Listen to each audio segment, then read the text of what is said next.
my name is Gretchen Grinder, and I am a dietitian, a registered dietitian, and I am oncology focused.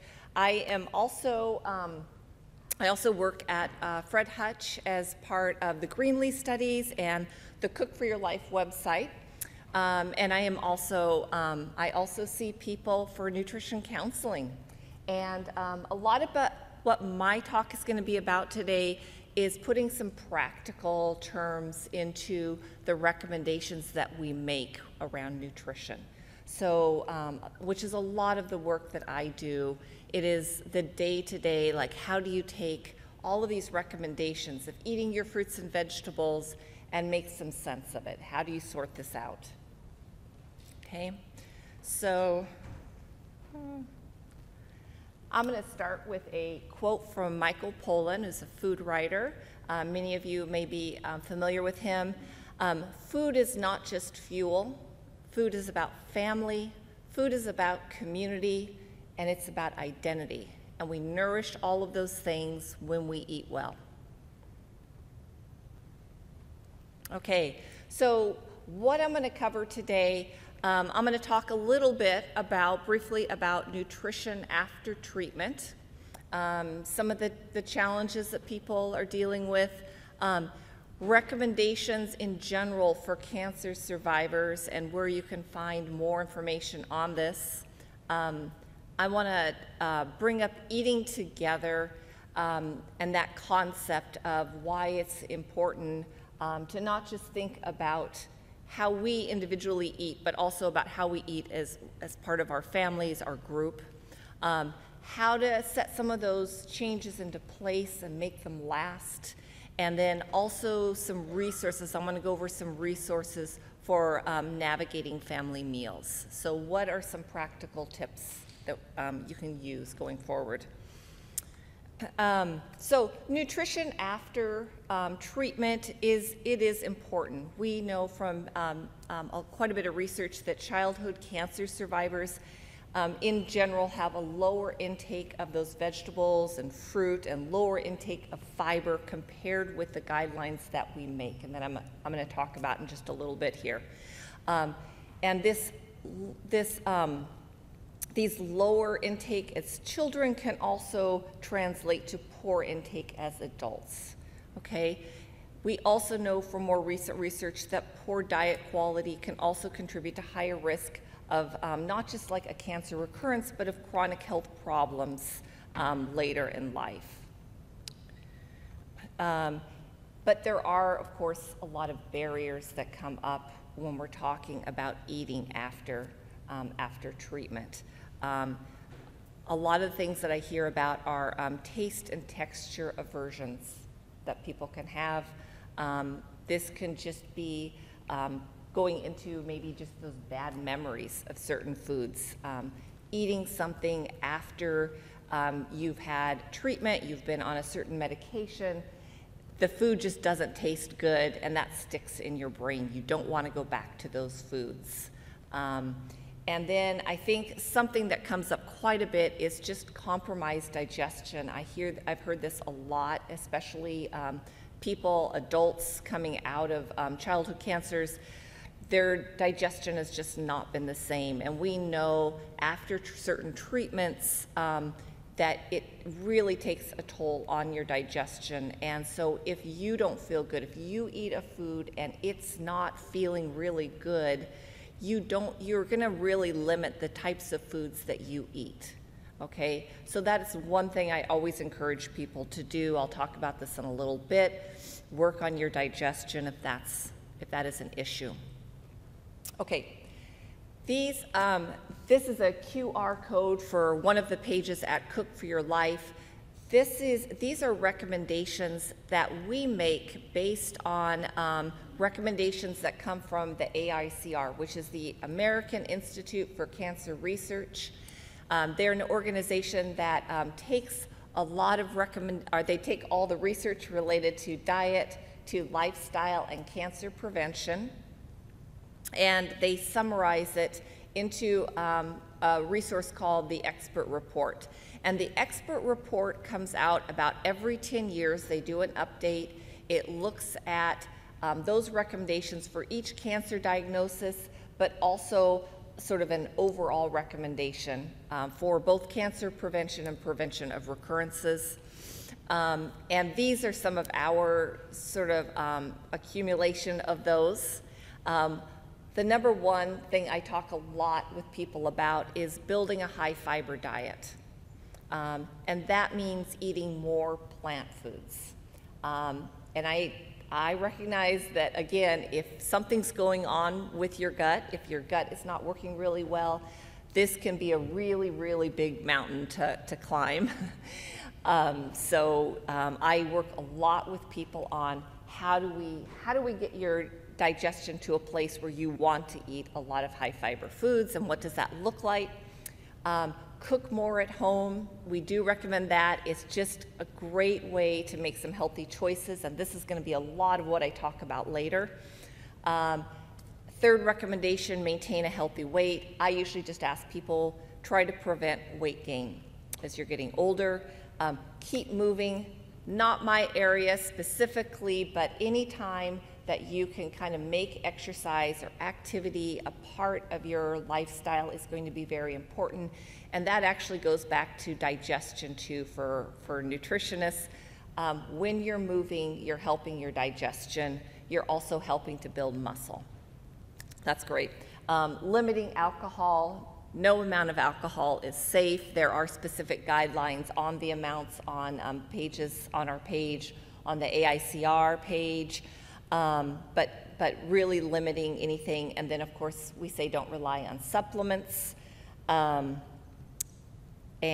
if you are, if you are interested in supplement conversations, I really encourage people to speak with a provider who can talk on that specifically.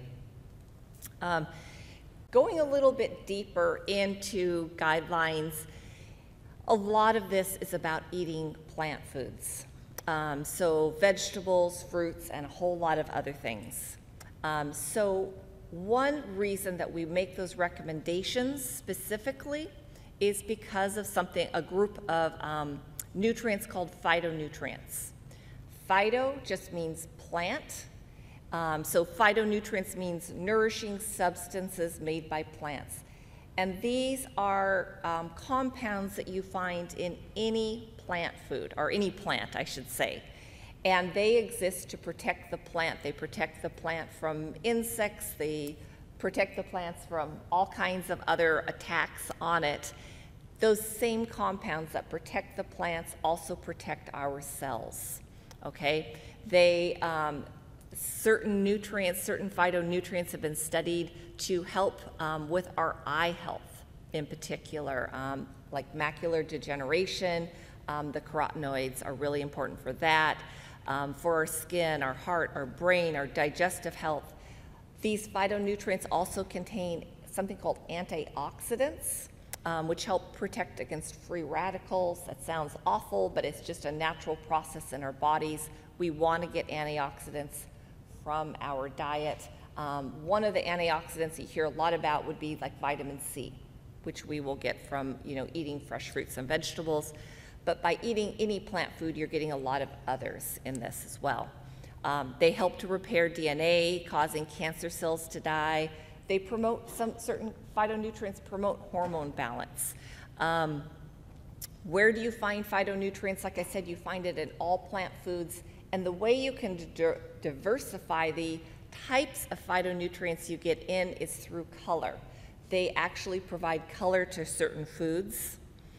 So think about one common phytonutrient is lycopene, which you find in tomatoes and some other red foods, and that has been studied a lot with like breast and prostate cancer prevention.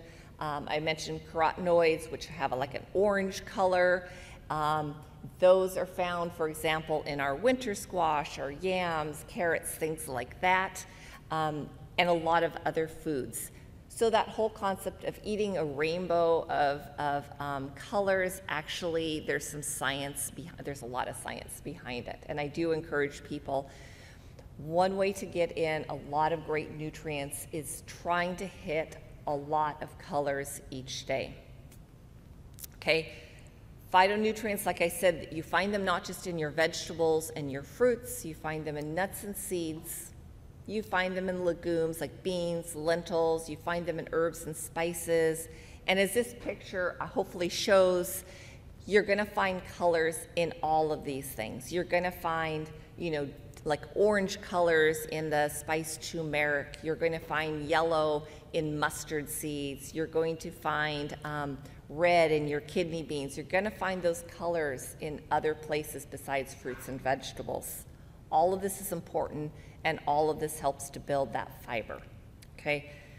My summary for getting these, and like I said, this is just kind of the beginning of giving us some foundation here. My summary in terms of trying to hit these goals are, number one, if as much as possible, eat unprocessed foods. Processed food just means it has been changed in some way from how it was originally picked or pulled from the ground. For example, something has been taken out, something has been added to it. Eat the food in its natural form as much as possible. This bowl is just a good example of unprocessed foods. So this is a great sort of way to get going. Think of how you can eat foods in their sort of basic state. Of course, there's a lot of interesting ways we can make this tastier if this doesn't look appealing to you. Eat a variety of foods. And number three in here, the way you can eat a variety of foods is change with the seasons. So eating a variety of foods can, don't eat, if you may have found like the perfect combination of foods that you eat, breakfast, lunch, and dinner. I see people who do this a lot. They're like, I've got the formula, I'm gonna eat this. We still need you to vary it a little bit. Change it up. You don't wanna have the same foods. One way to do that is changing, like I said, changing with the season. Right now we're going from summer, there's still a lot of great summer foods out there. We're going into winter foods, or fall foods, I should say. We're going into winter squash. We still have lots of dark leafy greens. Think about how can you change with the seasons. It also makes it much more affordable because the places where you buy them are going to have better prices on in-season foods, okay? Building a healthy gut, I talked a little bit about that. I really encourage people, if you're still having some issues from treatment, if your child is still having some issues, please have them work with someone, work with a professional on helping to resolve that. That is honestly what we do. We try to help people get through that so that is not a barrier to eating a healthy diet. And then don't let yourself get hungry. That probably should be number one. When you're hungry, when you've gone long periods without eating, you want to eat anything that comes in front of you, and you may not make the healthiest choices. So try to eat on a regular basis throughout the day so you're not getting hungry. Okay, getting into a little bit more of what I want to talk about today. There is I should say, eating together. So there is a positive correlation in research between the number of family meals and healthier eating patterns, including higher intake of fruits and vegetables. So as much as you can, eat with your people, eat with your family, eat with your group, and make this a regular experience. If you're not eating with your family, with your group, try to carve out time so that you can sit down and have a relaxing meal yourself. It really does help not just the quality of what you're eating, but it also helps your digestion. It helps you appreciate the food that you're eating even more. They did a fairly recent study in some Mediterranean countries, and if most of you might be familiar with this, the Mediterranean diet has been studied a lot because the food pattern in the Mediterranean diet has been shown to help reduce risk of chronic illnesses like heart disease, diabetes, and certain cancers. So in this study, they didn't look at the what of what people were eating, the types of foods, but they looked at the how of how people were eating. And what they found, they were looking at families specifically. What they found is that the families who were eating together without phones, without TVs, other distractions, enjoying each other in a pleasant conversation, sitting down for a long period of time, that correlated with a better chance of them following a Mediterranean diet, okay? So the enjoyment, and that's what the, I always stumble over this word, conviviality. That's what that means. It means pleasure or friendliness of eating together. And that is specifically what they were looking at here. So looking for that meal frequency together, looking at meals, eating meals at the table, looking at really focusing in on the food they're eating and not being distracted by something else. Having good conversation, and then spending more time together at the table. All of this supported that healthier eating pattern. Okay, so I'm a parent of 2 teens. I know this is not an easy feat. This is something that we, as my family, we work on all the time, and it can be challenging. Some of the challenges I notice, finding food that everyone will eat and enjoy. If there's one thing I hear over and over again, it is moms coming to me and saying, I do not know how to make a meal that everyone is going to eat. And I feel like a short order chef. I put that on here, do not become a short order chef. We need to move away from that. So it is a challenge to find things that everyone is going to eat and enjoy for different reasons. It could be food allergies, sensitivities, or just some of those taste aversions that people have. Another challenge is finding the time to prepare the food. If you've worked all day, you've been driving people to different places, you're exhausted. That is a challenge.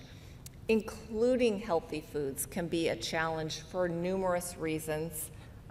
One is just planning out. How am I going to do it? How am I going to do something different? And how am I going to find some of those healthy foods that everyone will eat? And the last one is just staying on budget. So those are some of the challenges I often think about when we're talking about family meals. And I'm really focused on like dinner or lunch or whatever that main meal is where people come together.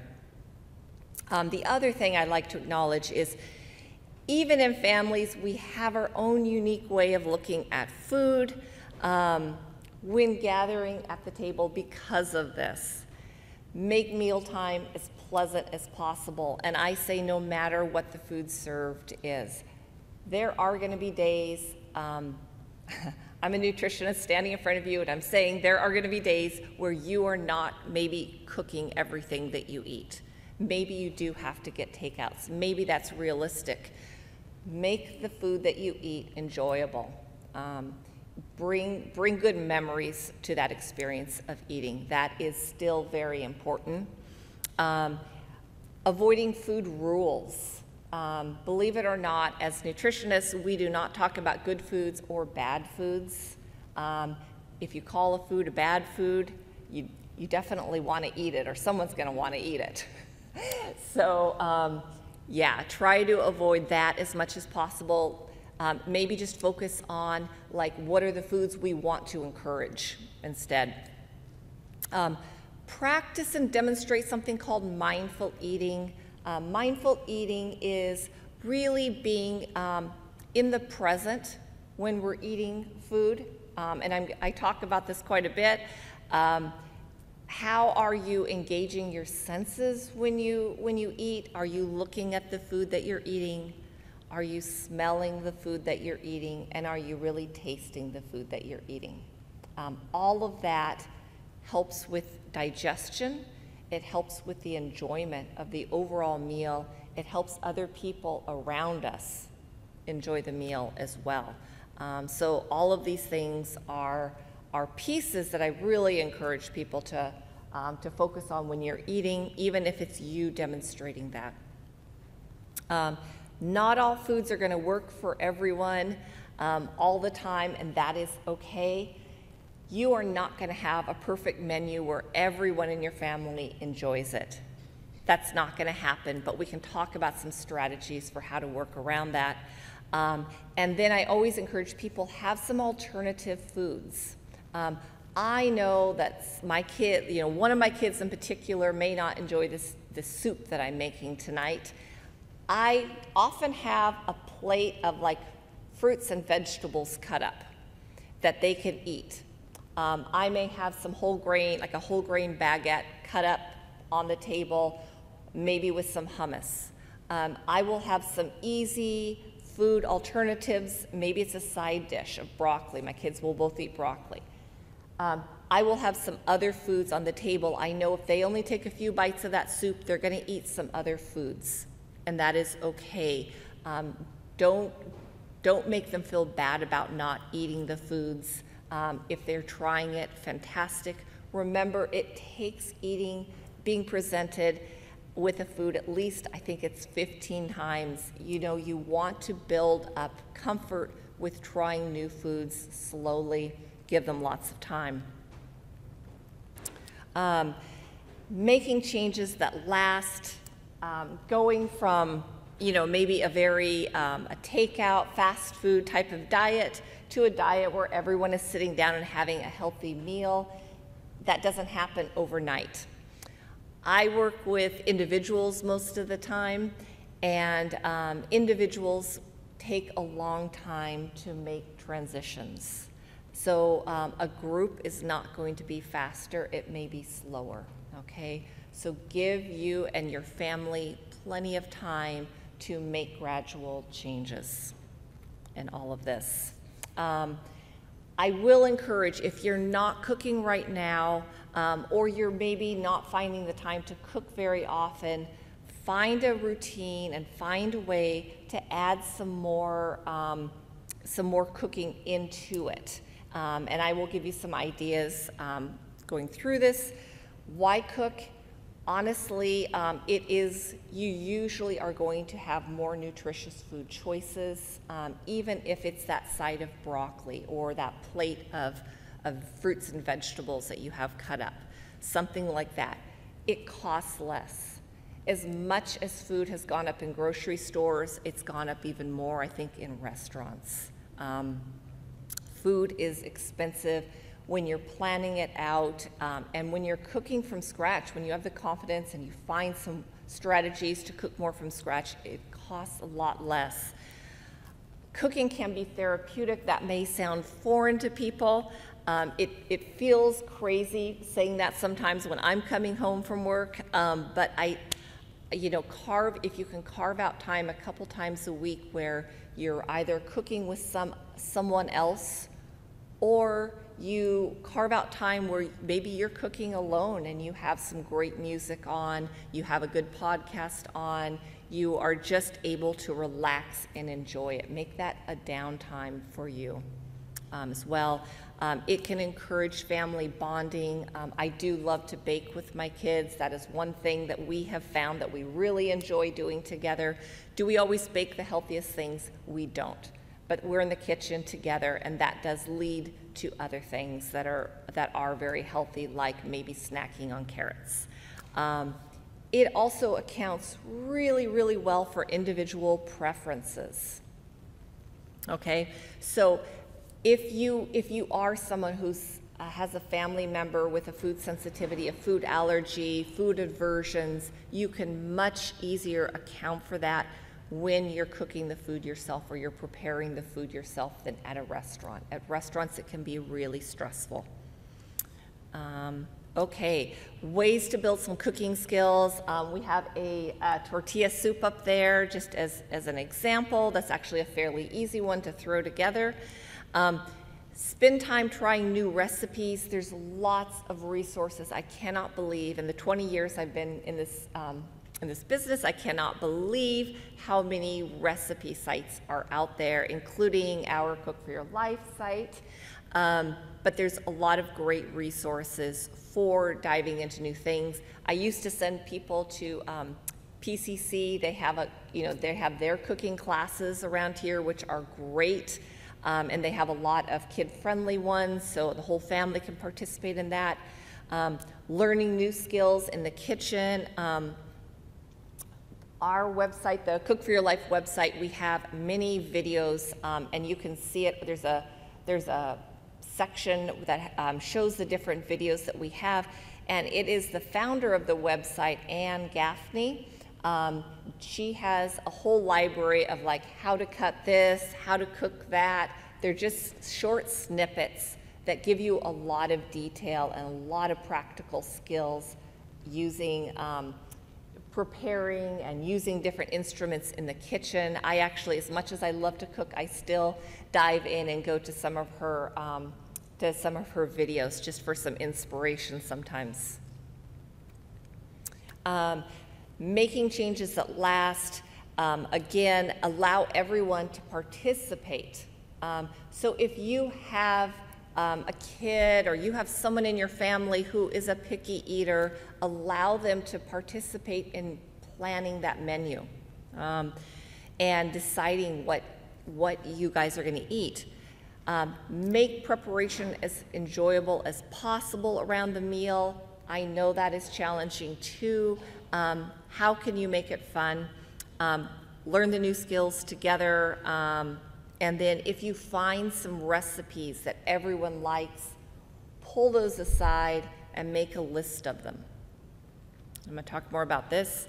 There's a website that I'm going to reference later in here called the Ellen Satter Institute, and I don't know if any of you are familiar with Ellen Satter. She is a dietitian, and she's worked for many years and written many books on healthy eating and how to build those habits. And one program that she has talks about being a competent eater. And a lot of this is geared towards kids, but honestly, I think as adults, we can also really use some of this insight. And so I put a few of these down here and what it takes to become a competent eater. Things like taking the time to eat, allowing ourselves that time, carving it out during the day, building a meal snack routine that works for you. It's not going to look the same for everyone. I work with people specifically on that. We always individualize that. Including foods you enjoy, and this is really central to this. Finding foods you enjoy and finding foods that your family truly enjoys. Making mealtime relaxing, and then trying new foods as they are ready. So like I said, sometimes that means you're only maybe putting in one new recipe a week at most, okay? Allow people to integrate new foods in slowly. Resources to navigating family meals. This one I really, this is kind of where I'm trying to put some things together here. I'll reiterate a few things, but getting started.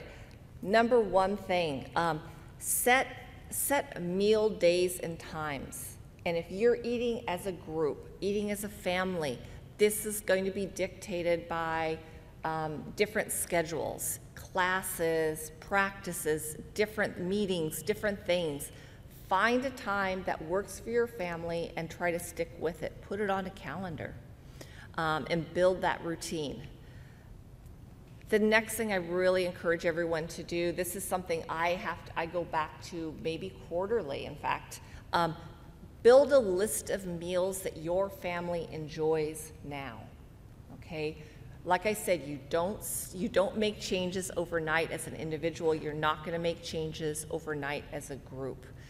Build those meals that you know work now, and try to add just small amounts of, if some meals aren't really healthy, How do we add a few things into it to change that up a little bit?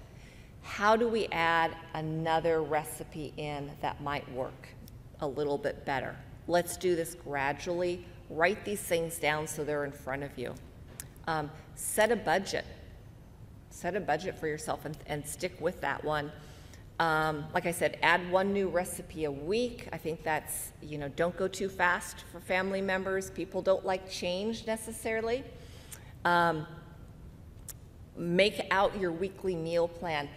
I think as the primary person who cooks in my house, the best thing I do for myself is I write out what I'm gonna have for family dinners most nights. And so when I come home, and I shop for it. That's the other thing. Set your shopping list based on your meal plan, stick with it. When you go home or when you go to the kitchen to cook, you have things in place, you know what you're going to do. It takes a level of stress off of you or whoever's preparing the meal. It really does. If you're just going into autopilot, preparing something, this will help a lot. The other thing I ask people to do is clean out your pantry and refrigerator. It sounds so basic. It's not for aesthetics. It is so that you know what's there. The other thing with the refrigerator, things get tucked away. You don't see it, and it goes bad. So it is good for your budget to keep that thing rotated. Know what's in your pantry. Know what's in your cupboards. Maybe you have some things that you need to eat up sooner. Plan around that. That's a great part of helping your budget. And then ask for participation. I ask my kids at this point, I ask them, please, one day a week, I want you to plan and lead dinner. That's something you can do. And I have some resources for that. The other thing that I often have people start with is plan meals where everyone can kind of put the ingredients together themselves, okay? And I like this one because a lot of these parts here, especially with, like a taco burrito night, a grain bowl, things like that, you can prepare those ahead of time. You can prepare those and put some of these things into containers in the refrigerator and bring them out. It's going to decrease that stress for you or whoever's doing this, okay? Again, we have a QR code for, I think this is the taco meal, but taco night or burrito night, like I said, a grain bowl or nourish bowl where you have, one grain, maybe it's a brown rice, you have maybe some beans in there, you have some cooked vegetable, some raw vegetable, a dressing, a meat maybe, or some chicken. Everyone gets to stack in what they want in their bowl. They can individualize it, keep out what they don't want, and that is going to take a little bit of a burden off the person preparing the food. Build your own pizza and salad. Pizzas don't have to be unhealthy. You can use whole wheat crust. You can use whole wheat pita breads.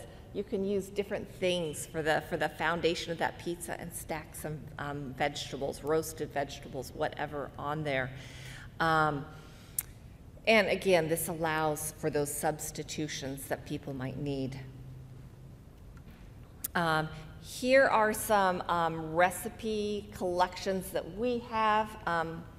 I know I have a lot of QR codes on here, but I know that these slides are going to be available later for you guys. One is Easy Family Dinners. These are primarily focused on helping people think of some recipes that can come together fairly quickly.